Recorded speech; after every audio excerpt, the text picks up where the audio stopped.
Welcome to Paperweights, the podcast where two self-proclaimed gym rats and shooting enthusiasts delve into the world of literature with a sprinkle of humor. Although their biceps could crush a walnut, don't let that intimidate you. They also have a nerdy side. Mike and Brandon have a voracious appetite for reading, particularly in the fantasy genre, and they want to share their passion with you. So grab your protein shake and your favorite novel and join us for a humorous and insightful journey into the world of books with Paperweights. Welcome back to another episode of the Paperweights. I'm your host, Brandon. And Justin. And this is our final episode in our spooky series. It should be coming out on Halloween Day, so happy Halloween, everybody. Happy Halloween. Unless you're listening to it after Halloween, and then, hey, I hope you had a great Halloween and a happy one and got lots of candy or had fun. So, yesterday was actually National Black Cat Day or something. So kind of cool. We used to have a black cat. She passed away a couple of years ago. And then yesterday our other cat passed away. She was not a black cat, but she was 18 and a half years old. So she lived a really long, fulfilled life. And I named her after Fail from Wheel of Time. So rest in peace, my little girl. So Yeah, I remember when you got her. yeah, she was so tiny. Mm-hmm. Yep, I loved her. So today we will be discussing Algernon Blackwood's The Willows. Before we jump into it, go visit our sponsor, Mudcat Whiskers. They are a Louisiana small business that sells men's grooming products, mostly beard care products. So you've got your wash, your conditioner, your balms, your butters, your oils, and they come in a variety of fragrances and scents, including unscented for those hunters or people that are sensitive to fragrances. Something for everybody.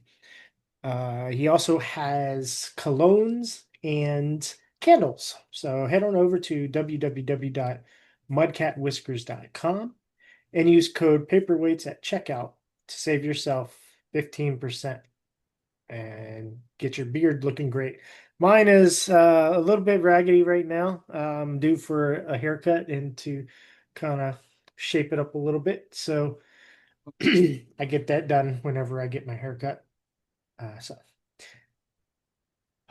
Alrighty then.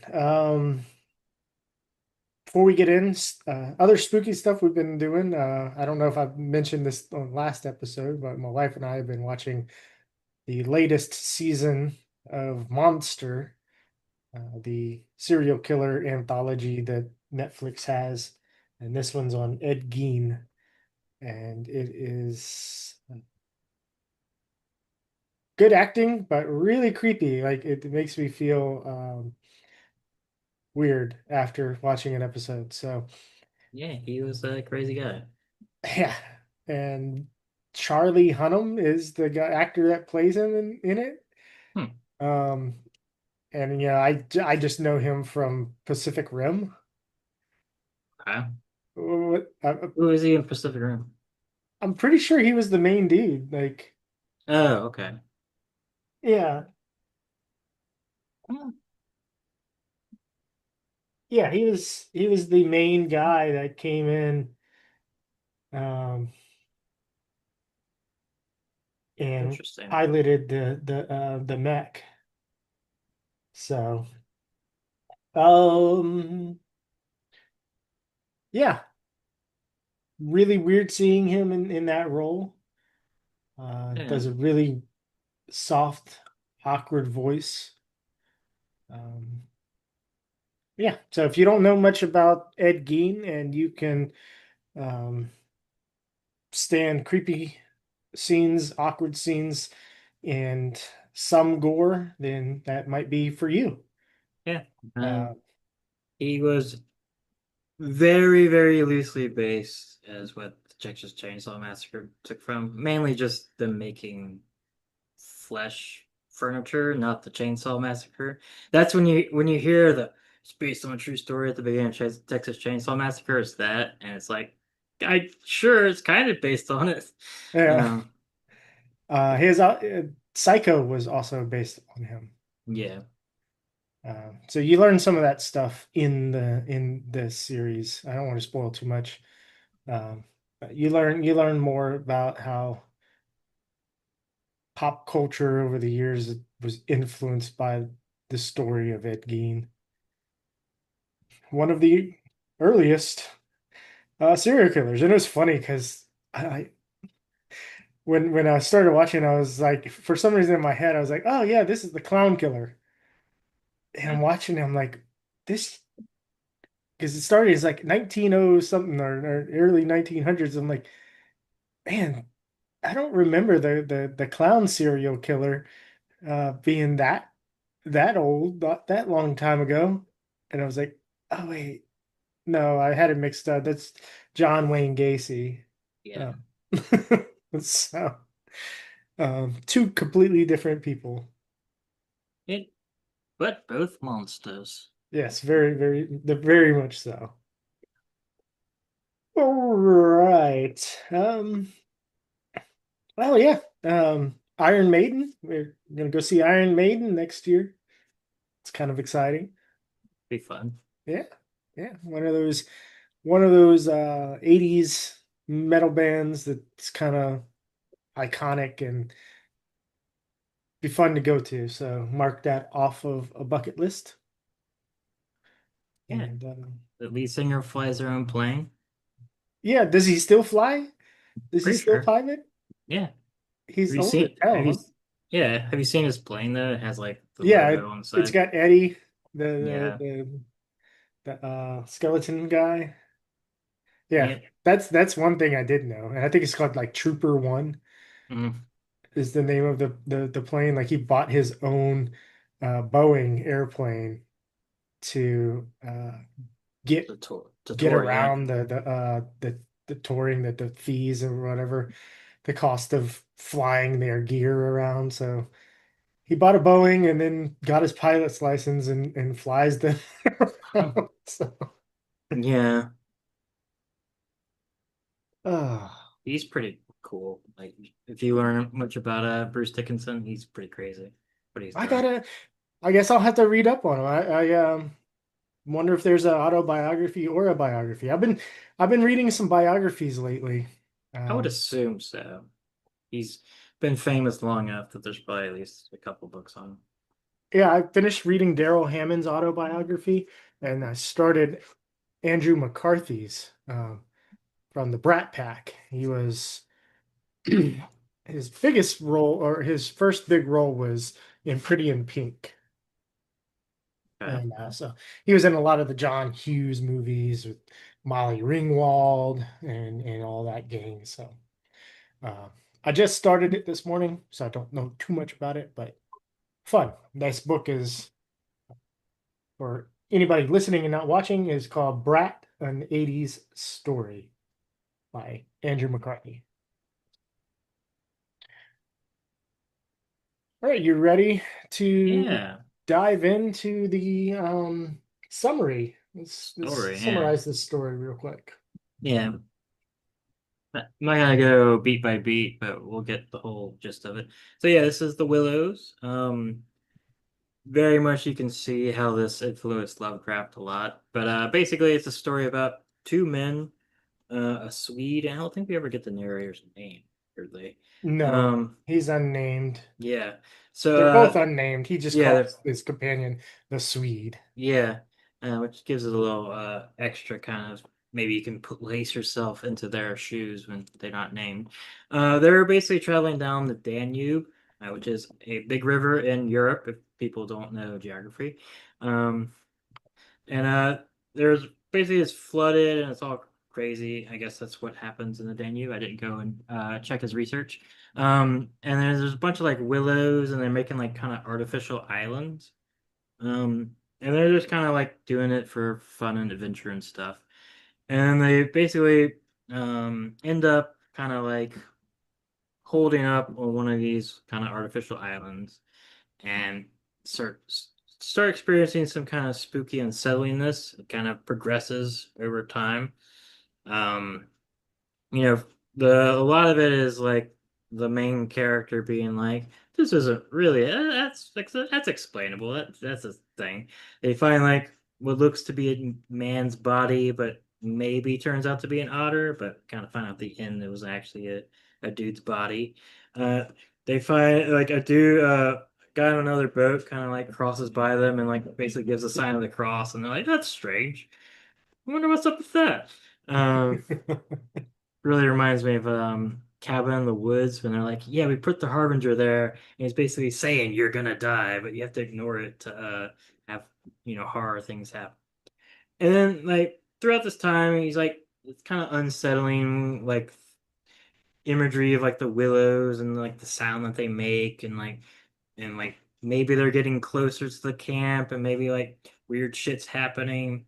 Um, Wasn't there was a description of like some almost like water nymphs, I guess. It was like an archaic name or term for them. yeah, I had to look it up. So I think there were some things in the water as well that were yeah, kind of beckoning them, like I almost like siren calls, like, "Hey, come into the water." yeah. Yeah. Um, yeah, then like weird shit happens at night, and they're like, he's like hearing weird sounds and stuff. And then like turns out like there's like a now like a little hole in their boat, and like their what paddle is missing, and like weird stuff that this seems like this island or these willows are trying to keep them there.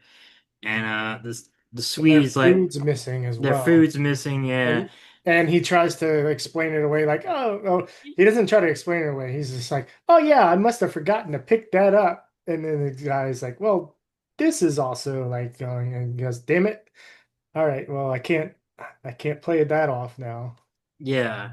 Um, very much like yeah, and then basically the Swede is like, yeah, I'm sensitive to like liminal spaces and stuff, and there's like some sort of we might be a sacrifice to these like unknown ancient god beings that are in a different like realm of reality than us, and like they can't see us, but they can like detect our thoughts. So if you think of them, they might attack us, and it's kind of already too late. We're kind of screwed because they kind of know something's here at least. Unless somebody gets killed, we're kind of dead. So you like he basically tries to go and kill himself, but he gets saved, and they feel like they're like feeling like all this pressure and like these like mounting sounds, very much Lovecraftian. Um, and then it kind of just abates and like, oh shit, what happened? That was kind of crazy. And they look around, they find a body of a man washed up on their little island, and they are like, oh, and he has like marks on him that they saw on the The island itself. sand. Yeah, the sand. So that's kind It's of almost how like they. whirlpool shaped markings that they saw like in the sand, and they're like, Yeah, "Oh, these are on the body. Okay, well maybe we weren't fully hallucinating, or maybe this is what we were looking at, but we were hallucinating other things on top of it." yeah, and then like they kind of like approach him, and then like they feel like a pressure of something like scurrying away, like invisible animals, and they're like, and then like that dislodges the body, and it kind of moves, and like it could be like an otter, and like, oh shit, it's kind of ends. Um, so very much very psychological about how like you deal with horror. Really reminds me of like the Blair Witch Project, where like as things start going bad, people start blaming each other, or like coming up with excuses for the supernatural, and it's also in the woods. Um, and yeah, Yeah, I have it's other cool. comparisons too. Yeah, you go Um, ahead. That's kind of what happens. In a much more cool way, so you should definitely read it. yeah, definitely go read it if y'all haven't read it.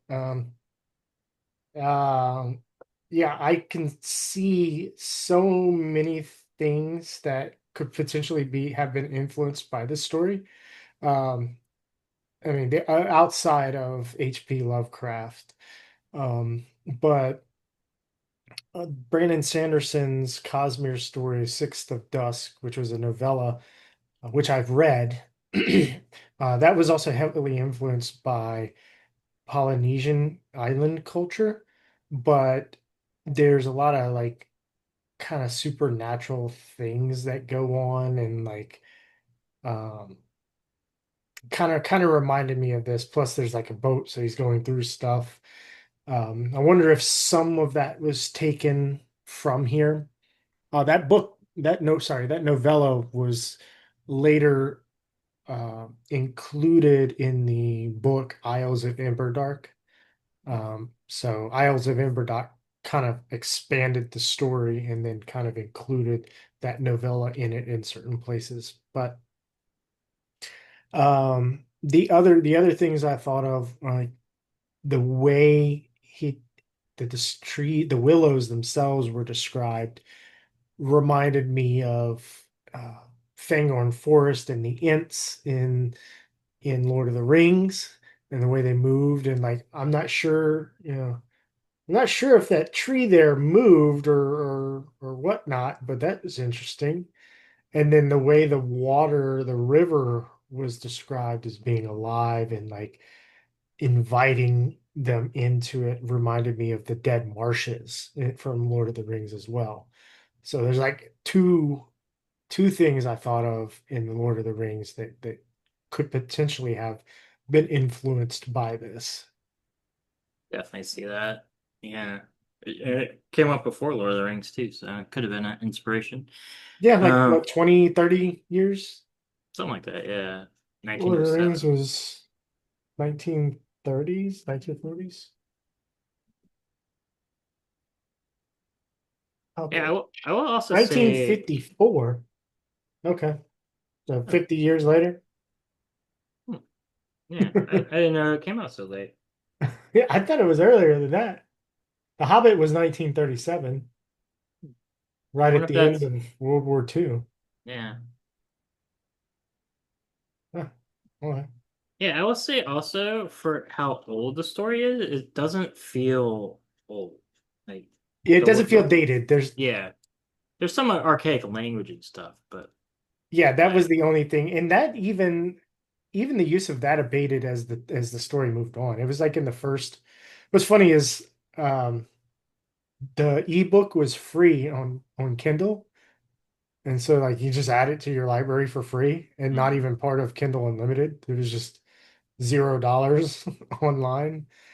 And Yeah, I think all of his stuff is public domain too, like the Wendigo and things like that. but I was reading it as I was listening to the audio on Horror Babble, the one that didn't have any sound effects. And it's funny because the Kindle version was separated into four sections, but like the audio on Horror Babble was like seven sections. I was like, well, this is strange. So Did you listen to it on a podcast or on YouTube? Because the podcast seems to break up stuff in way more parts. it was on the YouTube channel. Okay. So, Yeah. but it also had a little intro talking about the influence on H.P. Lovecraft. Yeah. Um, I don't know how I got on that tangent, but I don't know. um, and No, then it was free on Kindle. oh, okay. The other the other comparison I had, and it's situational and thematic, but a different setting was the movie The Lighthouse, and that one also does a good job. So, and like the end, I'm not going to describe it at all, but like the end of Inception, Okay. Yeah. where you see something go, Yeah. did that happen or did it not happen? And so then you're like thinking like, okay, is all of this like was everything that was described and shown actually happened, or was it all hallucinated and we're left at a certain other point in the story as being the kind of basically the real end of reality, and then fiction and hallucinations or whatever uh, take over at that point. Lighthouse does a good job of that, and the fact that it's two people that are stuck together, and they're like at first they're working together and like, oh, well, is that, you know, hey, you saw it today? Yeah, I saw that. Oh, it could have been this. Well, no, well, maybe so, but and then it just degrades into like psychosis.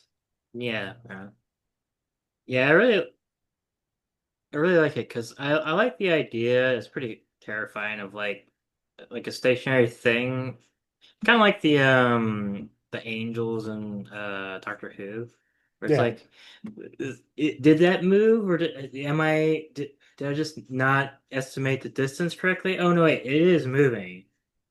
Oh no, we're like screwed. Something crazy is happening. Uh, that's a really good like horror trope or thing. So it's very terrifying. You can't trust your senses like that. Yeah.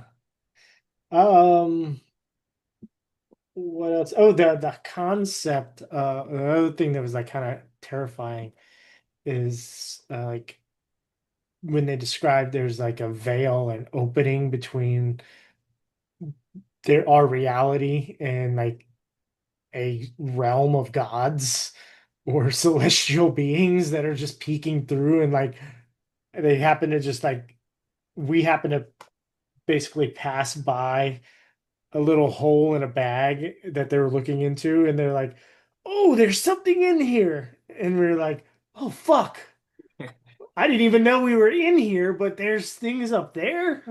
Oh God. What are they gonna do? They're like so much bigger than us. And like I don't think they necessarily care about us, but they're just indifferent, and they'll likely kill us out of negligence. Um, unless their curiosity is sated. So quick, find something to give to them to sate their curiosity. It's just Yeah, kind of terrifying. very terrifying.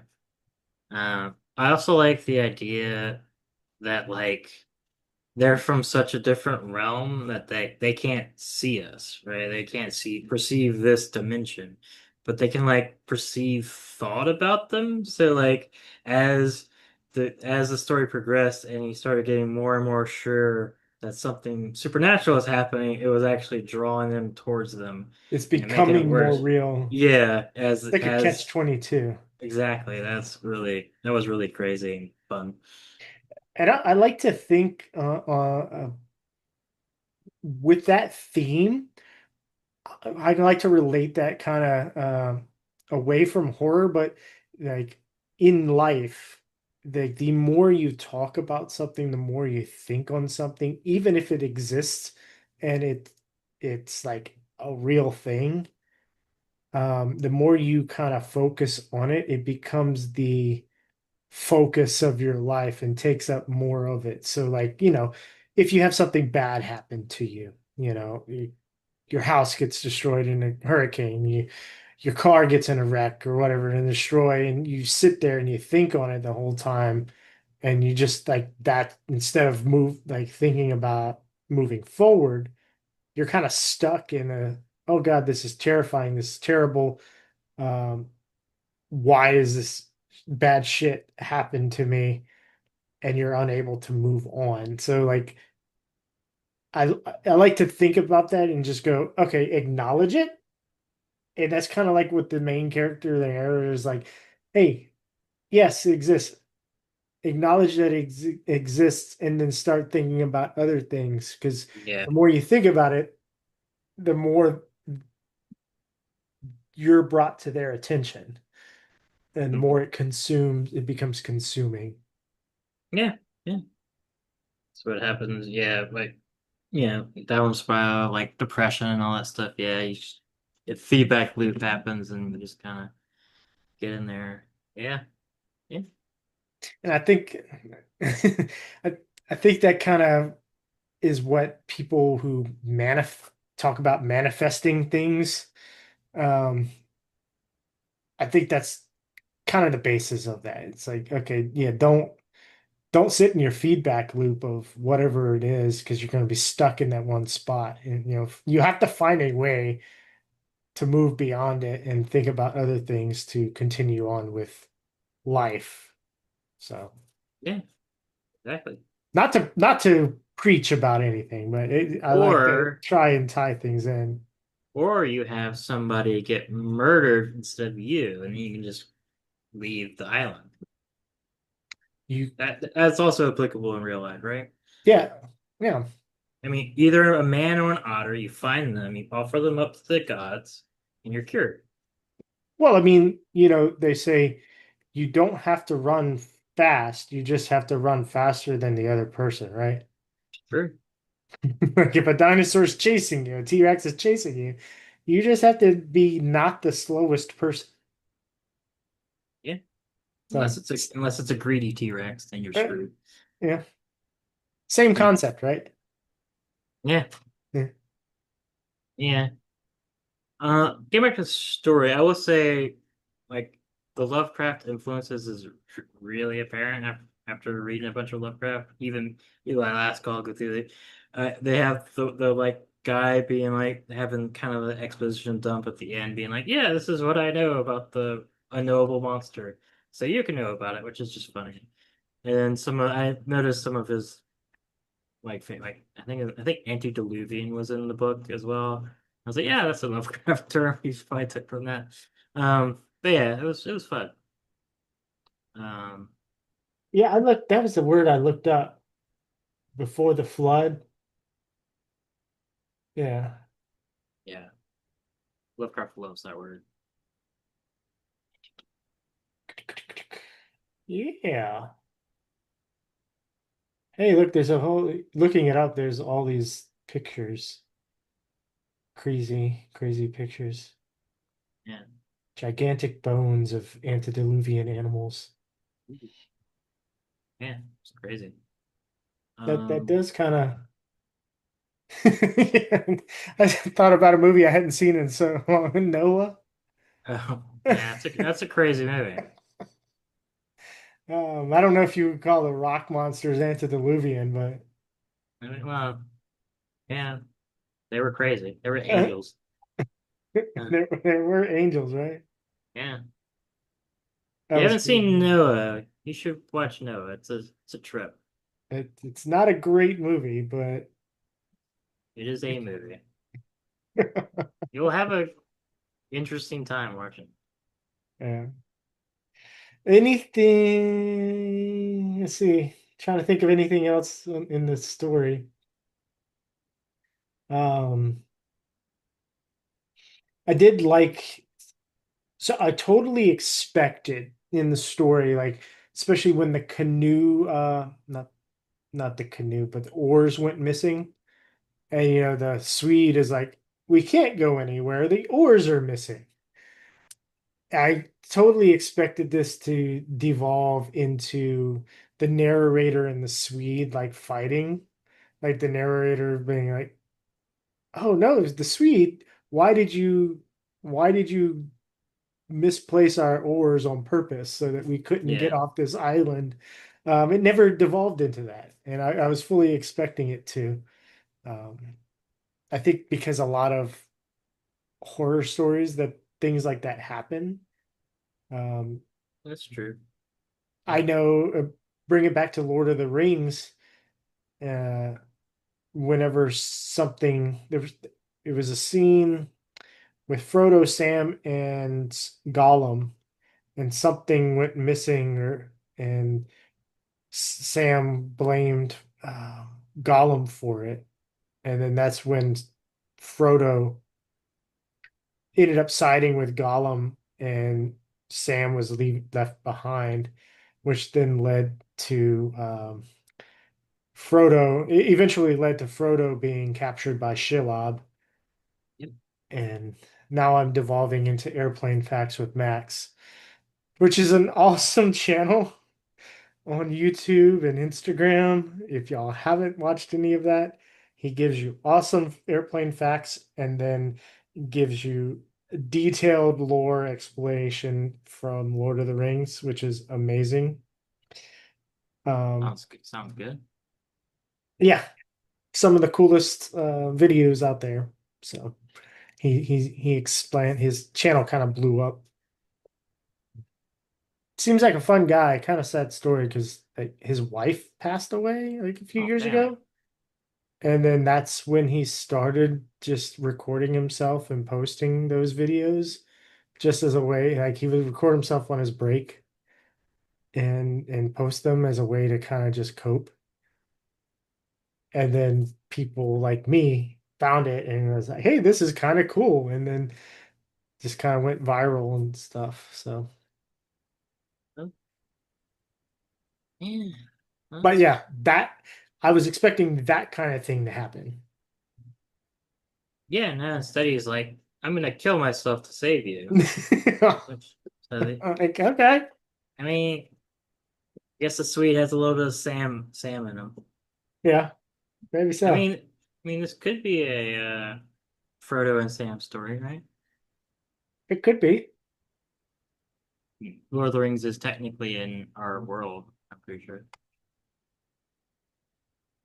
Yeah. Hmm. Yeah, that's kind of all I got. I think it's a really cool.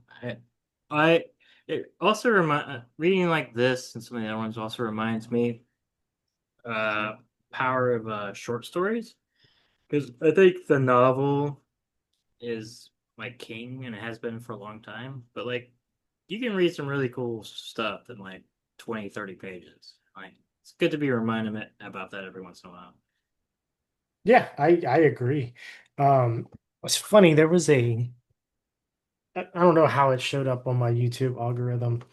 But there was a channel like V Blog Brothers or something, Vlog Brothers, but there's like short videos, 10 to 12 minutes or maybe 8 minutes, so it's very short where they pick a topic and they talk about it. And the one I was watching the other day was like, what's the future of print? And the guy was like talking about the history of printed like paper and printed things and books and novels um, and where it's going in the future. And he doesn't think that print is gonna ever disappear. And so like almost coming back. It's funny because what he described was almost like serials. So like where you got the part of a story um, in a magazine, but like what he described was sounded cool. Like there's gonna be an event at a specific bookstore, and you go there and you get that printed uh, pack of stack of papers that are printed, and you get a story there. But it's a whole event and story, and then like the next week or next month, it's at a different store and whatnot, which sounded cool. However, if it is a linear story, and it's spread out, not in one city, then people are gonna probably lose interest and go, I don't have the money to travel. Yeah, yeah. I think the Stephen King novel Green Mile was released kind of like that, like in little sections. Um, The yeah, Green Mile. The Green Mile, one that got turned into a movie. Yeah, it was first published in six paperback volumes. So it was like little tiny volumes that would come out, which is pretty cool. It's kind of a cool way to do it. I mean, Sanderson can do that and just get all the money, right? Yeah, Put who out could?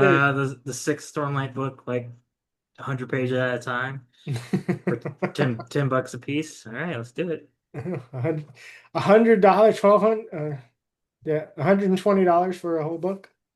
Let's do it. Yeah. Make Yeah. even more money, sir. I do like that you said the one that got turned into a movie. I'm like, sir, Oh yeah, that's old. Stephen King. Uh I doubt Wait, there's a Stephen King it's book that it's hasn't the been one turned with into a movie. oh my god, Tom Hanks Tom and Hanks and the other uh, guy that died. It was very sad. Um, Michael. yeah, oh my god, Duncan. Yes, Michael Duncan. Yeah, Because Michael Duncan. pretty sure it is. Michael Clark Duncan. Yeah. Yeah, Yeah. I'm yeah, tired, boss. yeah.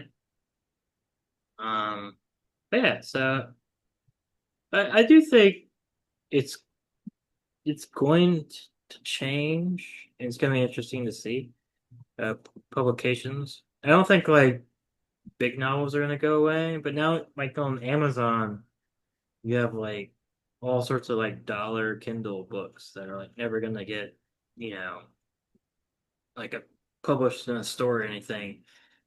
Which that in itself is cool because you can have all these stuff published and just put it up on Amazon. So you'll have more novels like that. But I don't think I mean, the magazine's dead, but you still kind of see them sometime. Newspapers dying, so it's going to be interesting to see. Yeah. I mean, it still exists in some format, even if it's Yeah, online or whatever. So, yeah. But that's the true horror of this podcast is the death of physical media. yeah. Yeah. All right. But yeah, yeah. Just one last thing. We've showcased a lot of public domain novels, so feel free to peruse everybody's back log of books for free because that's pretty cool. Um, I'm actually surprised this never got like a formal movie. I think it could be. I mean, you do have to expand it and stuff, but they do that to other. They did it to Battleship, so Maybe they, Battleship. they made Battleship the movie. So I'm a little surprised. And Tetris, they made a movie out of Tetris, Yeah, which I didn't they watch, but they can make Space Jam too. They can make a movie about this, I agree. especially since horror movies are so cheap to make. Like they're one of the movies that make a lot of money nowadays because people like seeing them in theaters and they make a bunch of money. I could definitely see somebody like maybe the guy that did Weapons doing a really cool version of this. That's a good movie if you haven't seen I seen it. haven't. Is that the one with the children? Yeah, it's on HBO Max too. Yeah, I saw it. I just know that one because there was a lady, like we went and saw a movie. I forget what it was, but when we got there, there was a lady that was at the box office and was like, "Uh, yeah, there's a movie I want to see." And the person was like, "Do you know the name of it?" It's like, "No, I don't know the name of it, but it's like it's got like children in it." And it's They like, they Nar- how do you they Naruto run. It's really funny. how do you how do you go to a movie theater because you want to watch a movie and you literally don't know the name of it and you only know one plot, like one thing about it to get somebody to. But to be fair, that's like the big thing of the movie is the children. So brief synopsis, no spoilers or anything. Of Weapons. It's basically during the night at one point in time. It's like 17 out of 18 children in this one specific classroom just get out of their beds and run out into the night. And nobody knows what happens to them. That's kind of what the movie's about. And they Naruto run. If you don't know what that means, they just basically go like, and it's pretty funny. They somehow make Naruto running terrifying. Uh, so it's a good movie. Definitely worth Spe- checking out. Speaking of other movies, scary movies that involve children, Stephen King's Storm of the Century is a really good one. It's like 3 or 4 hours long, uh, but essentially, a storm is coming to Bangor, Maine, or rather, no, a island off of the coast of Maine. And so a storm's coming, and they're going to be isolated on this island. And um, a strange man appears and murders an old lady at first, and then um, it's kind of like the first thing that happens is he murders this old lady, and then it evolves from there. And basically, he gets arrested, and he's like, "Give me what I want, and I'll go away." And they're like, "Well, what do you want?" He's like, "You'll know when the time comes." And so just kind of the mystery and suspense build as the movie goes on and the storm increases. And That's cool. That sounds scary. Yeah, Stephen King. Maybe next Halloween we'll do like a Stephen King novel because I haven't read any. The funny thing is that the only Stephen King I've read was some of the Dark Tower. I never same, I've read the first three Dark Towers. Same. I might have read the fourth one. I stopped at Wolves of Kalia. Whichever one that is. That's, I think, five. Five, maybe? Because the fourth is The Wizard in Glass. Yeah, it's the fifth book. And it wasn't bad, it just kind of got burned out. I really enjoyed. So it goes The Gunslinger, The Drawing of the Three, and The Wasteland. Yeah. I really enjoyed The Wasteland because Wasteland's cool. the Yeah. train is cool. Yeah. Um, the first two books I read, each one of them, I read them like in one sitting, a week apart from each other. um, Yeah, they were because fun. the Gunslinger is short. Yeah, the The drawing Drawing of of the the three is short too. The drawing of the three is weird though. Oh, they're all weird. Um, yeah. Out of those three, the drawing of the three Yeah. is the weirdest one. Yeah. But you Because got the he, because lobstrosities in there. yeah. Yeah. And Data Chuck. they're going to different dimensions and shit. Um, it's pretty cool. I don't know. Stephen King is definitely a author I've have a blank spot. I read some of it. It was pretty cool. I never finished it, and it's also like a billion pages long. The book's like it's like 1,000 pages. It's crazy. Um, and you know, there's a lot of good movies. I'm curious about how like Misery in book form holds up because that's a really good movie. Um, but yeah, maybe we can do a Stephen King next year. But yeah, so we're doing Red Rising next. Uh, yes, we can start Red Rising as the next book. I don't have, I didn't prepare a That's alpha fine. or like a split yet. But yeah, we can plan to do that. How many pages is that book? It's not that long. Uh, less than 400 pages. No, we can split it in two. Right into. Sorry, I got a Tool song came in on my head right then. There you go. Um, let's see.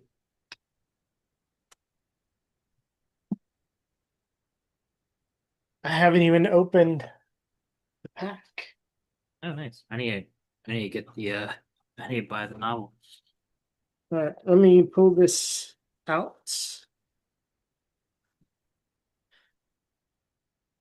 Here's the kitty.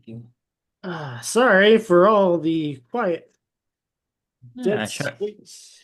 they got to see the cat, so I missed. See her ear. Uh, yeah. so Like I it's said, I've read the first book. I read maybe 20 pages of the second book and kind of stopped. Um, first book, I'm interested to hear your thoughts on. I remember kind of some of it, so I won't make any predictions, but I don't remember all of it. It's been probably like a year, maybe a year and a half since I read it. Um, yeah. Chris says that the books two and three are better than this one, so that's exciting. All right, so I would say there's 400 pages, so we can read the first 25 chapters, Okay. which in this copy of the book, this is stops at page 194. And you think that's good? Should be fine. If we need to, we can split up more. But we'll see. It's a pretty easy read from what I remember.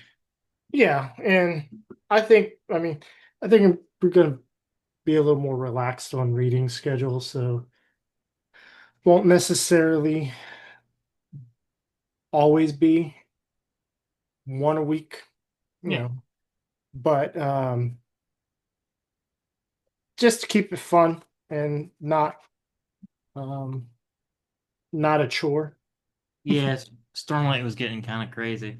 Yeah, this is supposed to be my fun thing, not supposed to be a job, so Yeah.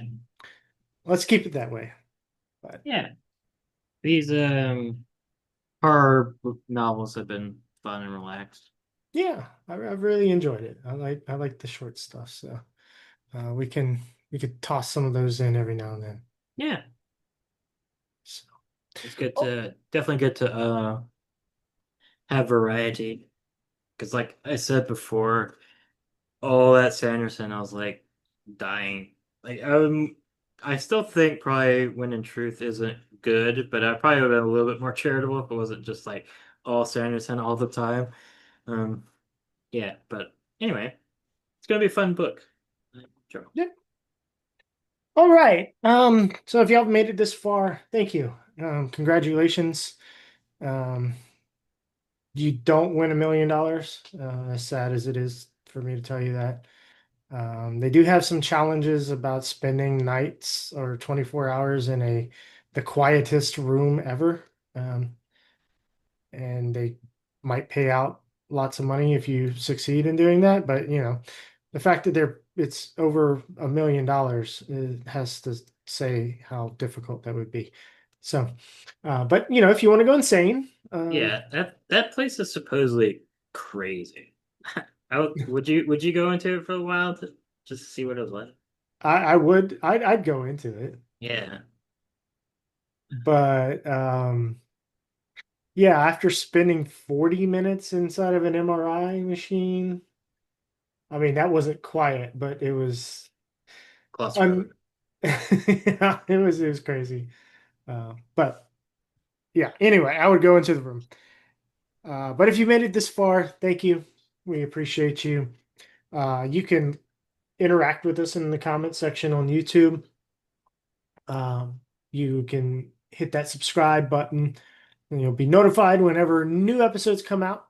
And you might just see a title of a book that you're like, oh, I like that, and you listen to it. So we don't expect you to listen to everything. We do have a decent backlog, so you can Yeah. subscribe, you can share things, share with your friends or your family if they like these books, or if they don't like these books and you just want to annoy them, send them every episode as they come out, Yeah. And um, till they if block you.